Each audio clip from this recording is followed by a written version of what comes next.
Hello guys, अस्सलाम वालेकुम। Welcome back to my YouTube channel. कैसे हैं आप सब लोग? उम्मीद करती हूँ कि आप सब अच्छे से होंगे।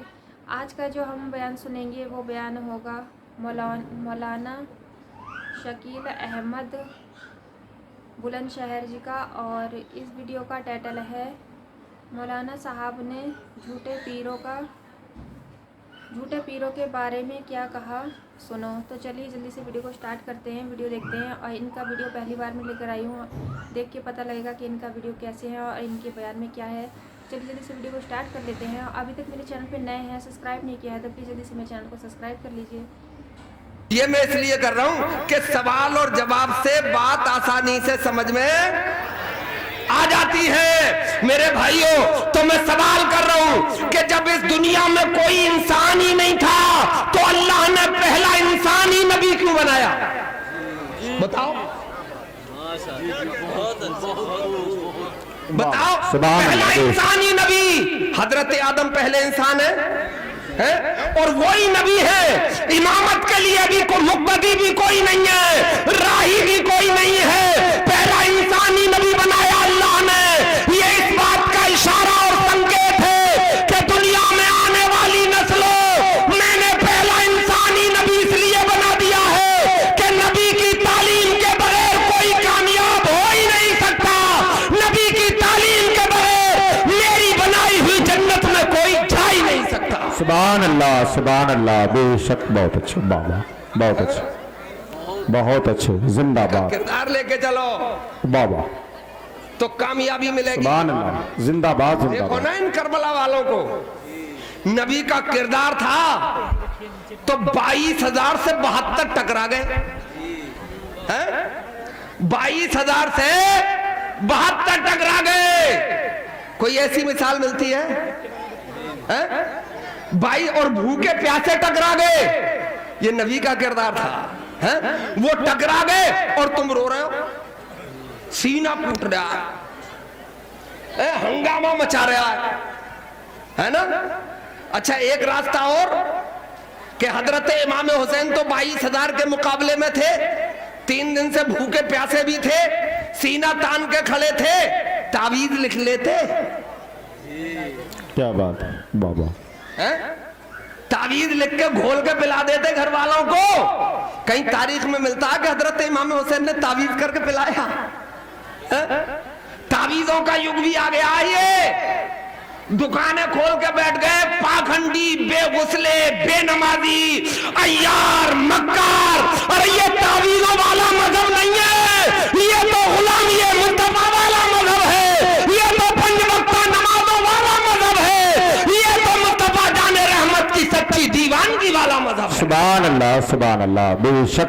बहुत अच्छे, बहुत अच्छे। जिंदाबाद जिंदाबाद है। इसलिए कह रहा हूं, वाह वाह वाह। सुभान अल्लाह, पाखंडियों की बेशक। जो एक टाइम की नमाज भी नहीं पढ़ते हैं, उनकी दुकानों पे भीड़ है तावीज बनवाने वालों की। बोलो, आदमी तो एक मिलेगा मगर औरतें 99 मिल जाएंगी अगर 100 की गिनती पूरी करना है तो। इन पे भूत बहुत आ रहे हैं, इन पे परियां बहुत आ रही हैं, इन पे शैतान बहुत आ रहे हैं। अच्छा, जैसे इन पे फरिश्ते नाजिल होंगे, जैसे जब ये आवारा हो जाएंगी,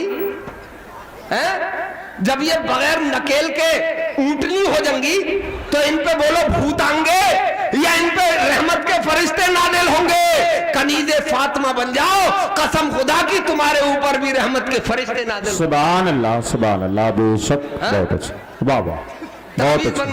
थोड़ी सी उलझन हुई, मेडिकल वाले के पास नहीं जाएगा, डॉक्टर से तशखीस नहीं कराएगा, बोले ऊपर का असर है, चलो। हवा का चक्कर है, चलो। अबे हवा का चक्कर तो होना ही चाहिए, अगर हवा खत्म हो गई तो मरना जाएगा। बोले हवा का चक्कर तो जरूरी है, मगर वो ऐसे फांसते हैं उनके यहाँ चले जाओ आप। जैसे हिंदुस्तान के डॉक्टरों का भी यही हाल है। आपकी अगर फुड़िया होगी तो पहले उसे फोड़ा बनाएंगे, और फिर लॉन्ग इलाज चलाएंगे, लंबा, ताकि आपको लूट लें। अभी मैंने एक जगह एक गायनी से कहा था, मैंने मैम ये जो तुम छुरी लेके बैठी हुई हो ना हर एक औरत का पेट काटने के लिए, तो मुझे ये बताओ आप, क्या बच्चा पैदा होना कोई बीमारी है? आप बताओ भाई, ये तो नेचुरल प्रोसीजर है, ये तो कुदरती निजाम है कि बच्चा पैदा होना बीमारी तो नहीं है। तो वो ये तो नहीं बोली कि बीमारी नहीं है, बोले थोड़ा खान पान बदल गया है। तो मैंने कहा कुतिया का, बिल्ली का, क्या बात है, खरगोश का, वो भी तो वही खा रही है जो हम खा रहे हैं। वो तो छींचड़े खा रही है बिल्ली, आपकी फेंकी भी हड्डी खा रही है कुतिया, और 8 लाख 10-10 बच्चे जन्म दे देती है, एक के भी ऑपरेशन नहीं होता है। एक बच्चे पे ऑपरेशन क्यों है? और जब ये बीमारी नहीं है तो इलाज किस बात का? इलाज तो बीमारी का होता है। सही बात, है ना? बहुत अच्छा। तो हजरत मैं पलट के आ रहा हूं, जरा ताबीजों पे ला रहा हूं।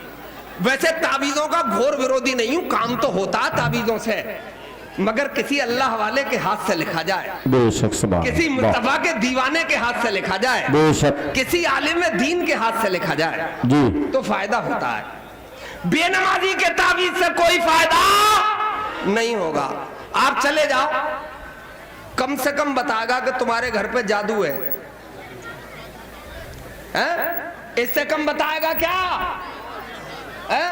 इससे कम नहीं बताता है। बोले जादू हो गया तुम्हारे ऊपर, और मैं ये दावा कर रहा हूं इतने उलमा के बीच में कि जादू की कोई बड़ी हैसियत,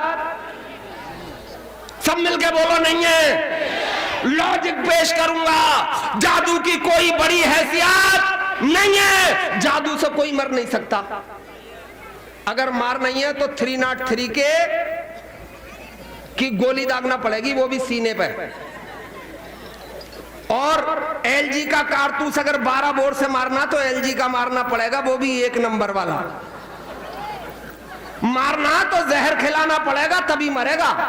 भाई जादू से कोई आदमी, हाँ थोड़े पैर वैल लड़खड़ा जाएंगे, मगर वो ताबीजों से नहीं उतरेगा, है ना? वो ताबीजों से नहीं जाएगा, इसलिए कि ये ताबीज करने वाला नाकारा है। अल्लाह वाले की तो फूंक से चला जाएगा, उनकी नजरे करम से चला जाएगा। मेरे भाइयों, जादू की कोई हैसियत, मगर आप कहोगे, बोले यार मौलाना इतनी छोटी बात कह रहे हो, सरकार पे हुआ था जादू। मैंने कहा मान लिया, अब हुआ था सरकार पे, उसके पीछे एक वजह थी। वजह क्या थी? वजह यह थी कि मक्के के लोग, मक्के के मुशरिकीन सरकार को जादूगर कहते थे। क्या कहते थे? बोलो, आप कुछ बोल रहे हो, जैसे मेरी बात समझ में आ रही है आप तक? यार मैं तो IPS क्वालिफाई कर लेता है, ऐसा रास्ता मिल जाता, IPS हो जाता और तुम्हारी जिले का SSP बन जाता, और मुझे तकरीर की दावत दे देते, तो फिर मैं फौज की एक टुकड़ी साथ में लाता, क्योंकि कुछ बातें लाठी से भी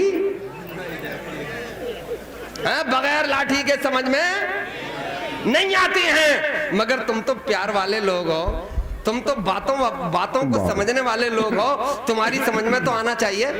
बोलो, मैं बात पहुंचा पा रहा हूं आप तक? सरकार पे जादू हुआ था, सरकार को लोग जादूगर कहते थे।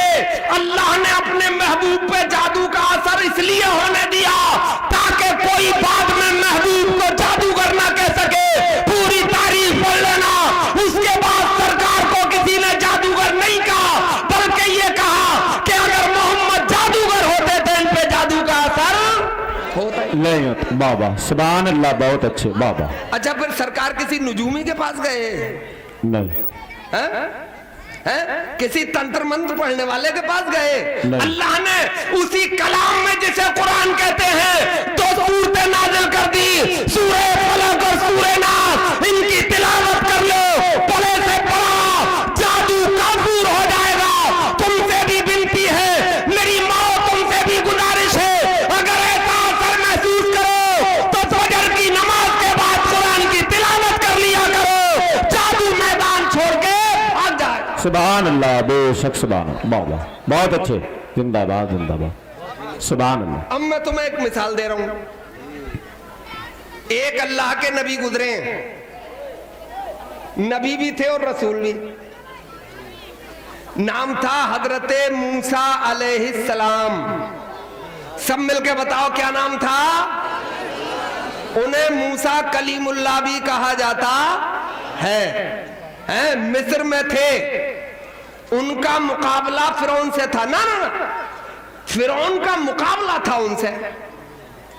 भाई किसी मोमिन का किसी काफिर से क्या मुकाबला है? ईमान का कुफ्र से क्या मुकाबला?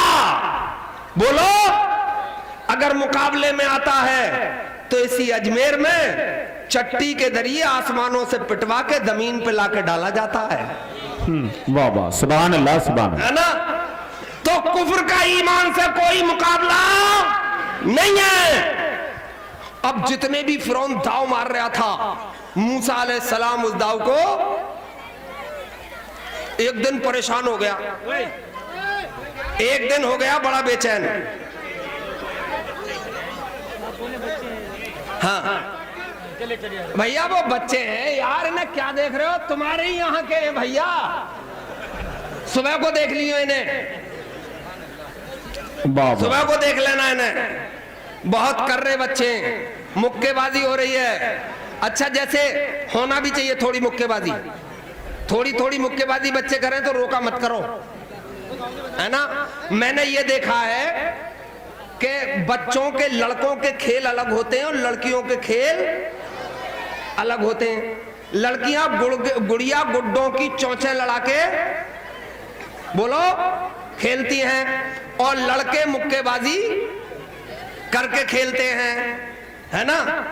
अब जो आप देखना, जैसे कि 4-5 बहनों का अगर कोई अकेला भाई है और उस पर पाबंदी लगा दी जाए कि बहनों में खेलेगा, तो हाई अल्लाह और हुई अल्लाह वाला हो जाता है। वो मैदान में फिर कुछ कर नहीं पाता। तो थोड़ी मुक्केबाजी चलेगी, चलेगी, चलेगी, कोई बात नहीं है, लड़ो भाई। तो मेरे भाइयों, तो क्या नाम था? हजरत मूसा, आगे बोलो, अलैहिस्सलाम। जलाली नबी थे।